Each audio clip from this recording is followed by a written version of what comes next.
नमस्कार. कॅनव्हा शिका मराठीतून भाग 2 मध्ये तुमचे स्वागत आहे. आज आपण काय शिकणार आहोत ते सर्वप्रथम पाहूया. आधी आपण कॅनव्हामध्ये कस्टम साईज कसे वापरायचे, त्यानंतर टेक्स्ट डेकोरेशन कसे करायचे. गेल्या भागामध्ये आपण फक्त टेक्स्ट टाकले होते. आता आपण जरा डेकोरेटिव्ह टेक्स्ट टाकणार आहोत. त्यानंतर आपण एलिमेंट्समधून बॅकग्राऊंड डिझाईन कसे घ्यायचे आणि नंतर सगळ्यात शेवटी आपण एक छोटासा प्रोजेक्ट करणार आहोत.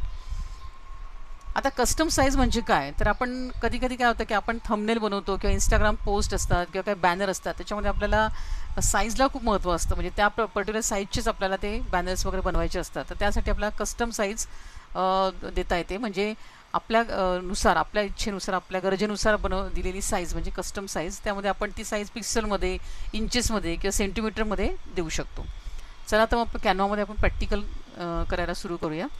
सर्वप्रथम कॅनव्हामध्ये गेल्यानंतर क्रिएट, त्यानंतर या ठिकाणी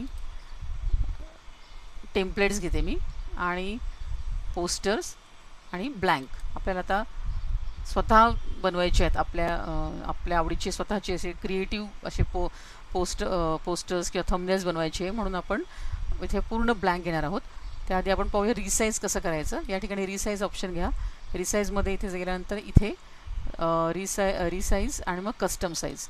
तुम्ही इथे पाहू शकता की आपल्याला विड्थ देता येते, हाईट देता येते, युनिट्समध्ये पण देता येते. म्हणजे सेंटीमीटर, पिक्सल, इंचेस, MM आणि सेंटीमीटर.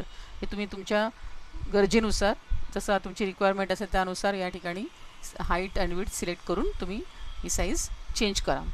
आता या ठिकाणी मी सिलेक्ट करते आणि इथे आधी सर्वप्रथम मी सगळ्या इथे वेगवेगळ्या बॅकग्राऊंड जे आहे ते टाकते. आता बघा इथे पण मी एक वेगळा बॅकग्राऊंड टाकते. त्यासाठी मी इथे सर्च करते की बॅकग्राऊंड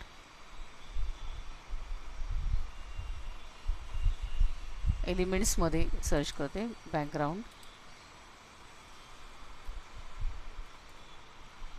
बघा, आता बॅकग्राऊंड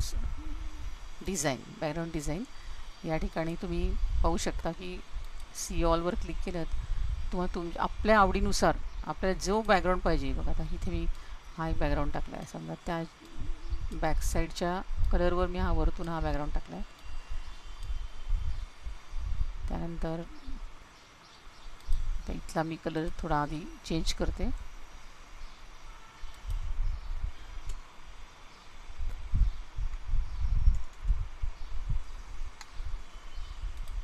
कलर मी चेंज करते आणि नंतर एलिमेंट्समध्ये जाऊन या ठिकाणी बॅकग्राऊंड डिझाईन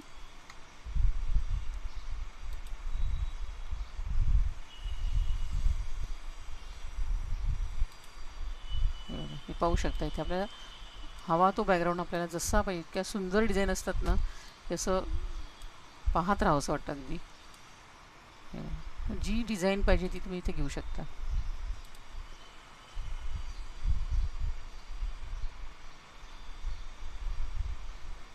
आता ही डिझाईन पण किती सुंदर आहे.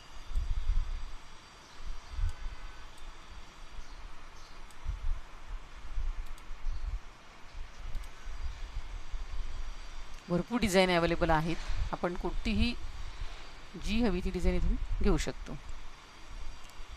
हे बघा, आता हे जे दिसतंय, हे मार्क जे दिसतंय हे दाखवतं की ते पेड आहेत. पण मी जर इथे असं घेतलं तर इथे तो मार्क दिसतो. इथे बघा, तसं दिसतो, कॅनव्हाचा मार्क दिसतो. म्हणजे हे पेड आहे. त्यामुळे आपण हे शक्यतो न वापरलेलेच बरे. मग आपल्याला फ्रीवाले कोणते आहेत ते शोधायला लागतील. जे फ्री असतील ते आपण इथे शोधू शकतो असं.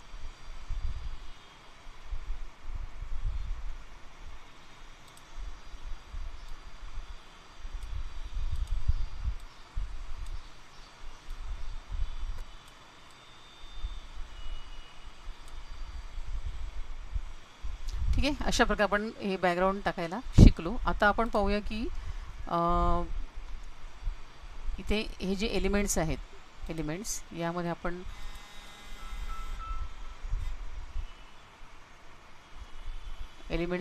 इथे एक स्काय बॅकग्राऊंड टाकूया.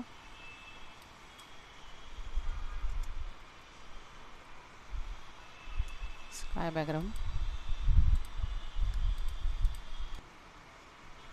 आणि काही फ्री आहेत. फक्त फ्रीसाठी एकच होतं की आपल्याला खूप शोधावं लागतं. कारण की बरेचसे इथे आता तुम्ही पाहू शकता की बरेचसे याला आता आता इथे फ्री आपण असं टाकून पाहूया. फ्रीमध्ये मिळतात की नाही, असं काय अवेलेबल नाही आहे. ठीक आहे, आपण आता जे आहे तेच घेऊया. इथे मी थोडंसं ग्रीन खालचा एरिया थोडा ग्रीन दाखवते, ग्रीन शेडमध्ये. इथे बघा, आपण इथे क्लिक केलं तर आपल्याला डार्क ग्रीन कलर आपल्याला चेंज करता येतो. आता इथे मी फ्लॉवर टाकते.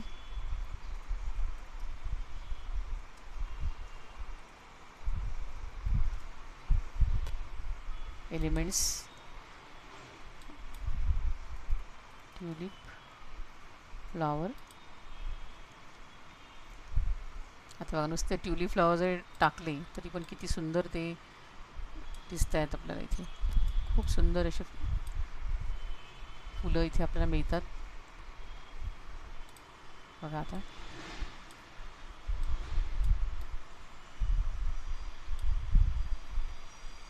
आता मी इथे एक ब्रांच टाकते. समजा आता मी ही ब्रांच टाकली अशी इथनं, आणि इथे एक बर्ड दाखवते. बर्ड्स बघा, बर्ड टाकला. आणि हा बर्ड जो आहे हा तुम्हाला असा प्रॉपर तिथे बसलेलाच दाखवायचा आहे. तर तुम्ही थोडं झूम करा, आणि झूम केल्यानंतर तो तिथे व्यवस्थित आहे का असं दाखवू शकतो. त्यानंतर पुन्हा आपल्याला नॉर्मल पोझिशनमध्ये आणून करू शकतो. इथे आता आपण बटरफ्लाय दाखवू शकतो. कॅनव्हा हे खूप म्हणजे क्रिएटिव्हिटीवर आहे तुम्ही कसं त्याला तुमच्या मनामधल्या आयडियाज जे आहे, तुम्ही किती क्रिएटिव्ह आहात. काय बघा, सुंदर असं बटरफ्लाय इथे आता आपण आहे, पण ते बटरफ्लाय थोडं छोटं आपण करूया. हे आहे, हे आपण असे 2-3 इथे दाखवू शकतो उडताना, आणि 2 करू. आणि आपण काहींचे असं इथे या ठिकाणी क्लिक करून त्यांना असं इथे आपण त्यांची दिशा आपण अशी चेंज करू शकतो. या ठिकाणी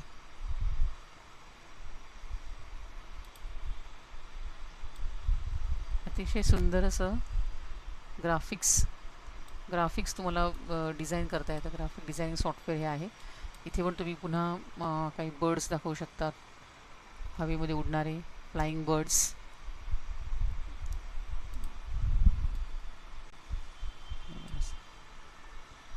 हे पाहू शकता, आता हे तयार झालेलं आहे. हे बघा, अतिशय सुंदर. तुम्ही असं स्वतः तुम्ही काही कार्ड्स बनवू शकता, ग्रीटिंग कार्ड्स किंवा इन्व्हिटेशन्स तुम्ही बनवू शकता. तर मग तुम्ही प्रॅक्टिस करा, आणि पुढच्या भागामध्ये आपण शिकणार आहोत फोटोज कसे टाकायचे, फोटो कसे अपलोड करायचे, फ्रेम्स कशा बनवायच्या, आणि त्याच्यामध्ये फोटो टाकून आपण काही ग्रीटिंग बनवू शकतो.